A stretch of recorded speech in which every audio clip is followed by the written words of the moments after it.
Hi, I'm Ksenia Turkova. Who was Vladlen Tatarsky, a pro-Kremlin Russian blogger killed in Saint Petersburg?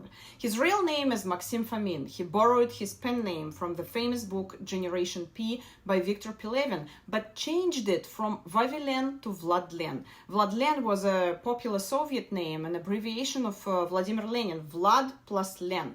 Tatarsky is from Makivka, a town near Donetsk, Ukraine. This is a territory of the so-called Donetsk Republic, but in fact it's occupied by Russia. Tatarsky used to work as a miner, then was engaged in some small business in Donbass, but ended up in prison for a bank robbery. In 2014, he escaped from the prison and joined pro-Russian forces.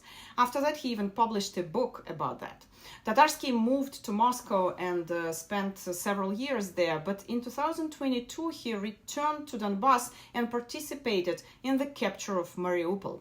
Tatarsky was a trendy patriotic blogger. His Telegram channel has over 500,000 subscribers, and he was not just a patriot, he was a so-called turbo-patriot. He had very radical and, if you will, anti-human views.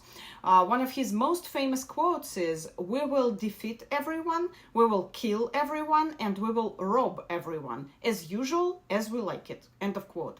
He said those words on camera in the Kremlin, where he attended Putin's event on the cases of the annexation of 4 Ukrainian regions. He recorded himself on camera.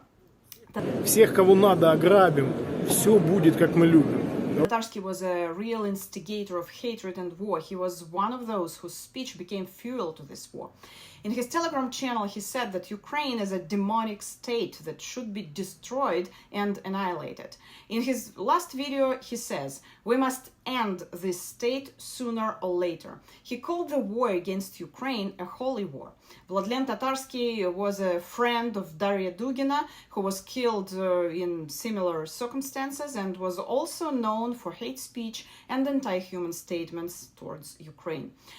In the Russian state media, they call Tatarsky a man of an unconventional mindset, saying he was a man with a capital letter, honest, open, and brave. They don't mention, though, any of his hatred statements.